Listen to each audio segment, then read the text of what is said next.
Ariel Helwani in Houston, Texas for UFC 192 alongside Tyron Woodley, who meets Johny Hendricks this Saturday live on pay-per-view. So Tyron, you got the fight that you wanted. You went on this campaign.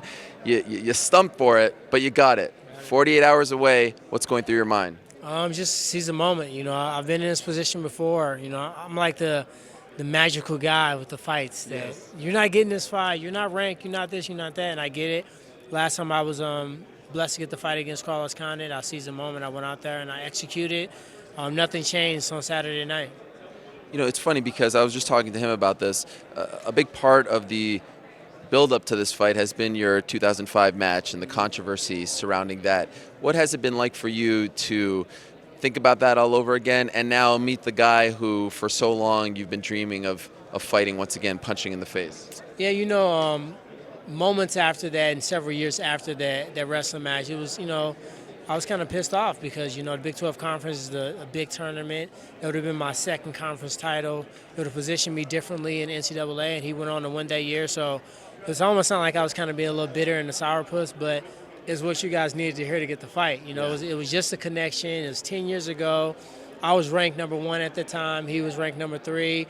Now I'm ranked number 3. He's ranked number 1. So it's kind of a nice story, but, I would be lying if I didn't tell you that I was over it. I had to be over it because if I still had that emotion that I had at the time, I would be going out there to fight Johny and not compete against him. And I don't think anybody outside of their game plan, outside of their right mind, competing against a high-level opponent is a good idea. So I'm at the right place mentally to go out there and compete against him. I respect him as an opponent. He knows it. I think he kind of knows I'm over it, but, he's probably tired of answering that question, which is cool. When's the last time you watched it? Man, the first time I got the chance to watch it is when Fox released it. Oh, wow. I'd never seen it on video. Wow. So I just remember it from being there. So it's things I can forget about it. But when I watched the video, I'm like, it was 0-0.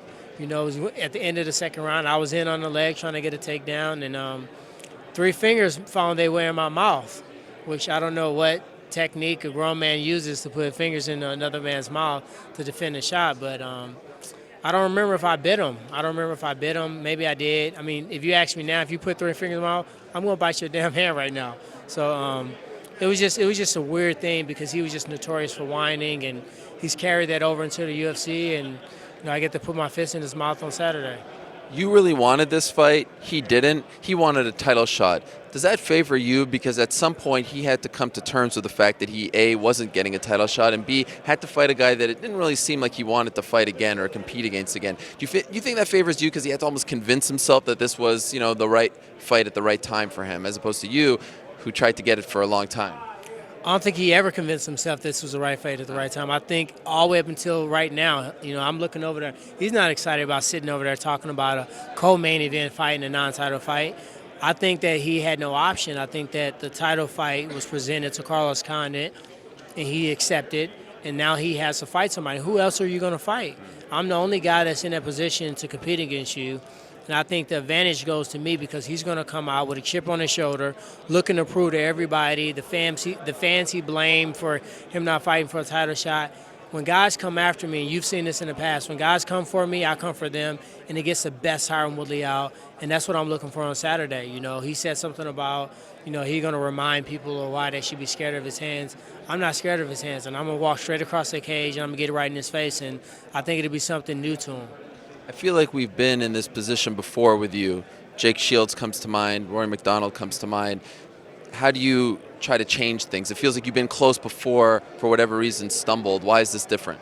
Well, Jake Shields wasn't really a #1 contender fight. It was a high-profile fight. He was a former title contender.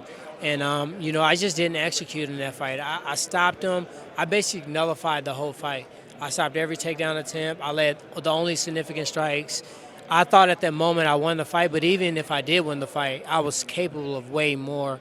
Rory McDonald, I was focused too much on the title shot, and that's what I'm doing differently in this fight. I'm not focusing on the title shot. I'm focusing on Johny Hendricks, and even that fight, which was the #1 contendership fight until the week of the fight, if you remember. The week of the fight, We got the curveball thrown in that Matt Brown and Robbie Lawler were duking out for that position. And they just mentally took it out. You know, the fight didn't really mean as much. I went out there. It was like a bad dream. I just didn't really show up. So this fight, the two takeaways is that don't look down the road so far. Don't think about the title shot. Don't let anything distract you, and really just focus on Johny Hendricks. And I think that'll be the difference in the performance on Saturday. I got to be honest, I'm having a hard time actually listening to what you are saying because your beard is glistening like an ice skating rink on Christmas morning. It is unbelievable, this thing. What's the secret to this? The secret is manicuring this joint. Okay. Shampoo, conditioner, you got to moisturize it, you got to trim it. Johnny didn't trim his beard because that's why my beard looks better. So I already got one up on the beard. All right. So we'll see what else I get on Saturday. How do you beat him? I beat him by being faster, man. I'm faster. I'm a better boxer. I think if you go into his parrying, kind of standing further, you punch me, I punch you, or let him just steam you and run forward and press you against the cages. He knows when to shoot. He shoots when he's in trouble. If you watch any fight, at the end of the round, he's going for a takedown. He's going for a takedown if you start punching him and hitting him. Knowing that, it allowed me to form a game plan that I think I should be victorious with. Can't wait for it. Congrats on getting the fight. Good luck in the fight on Saturday. Thank you. Appreciate it.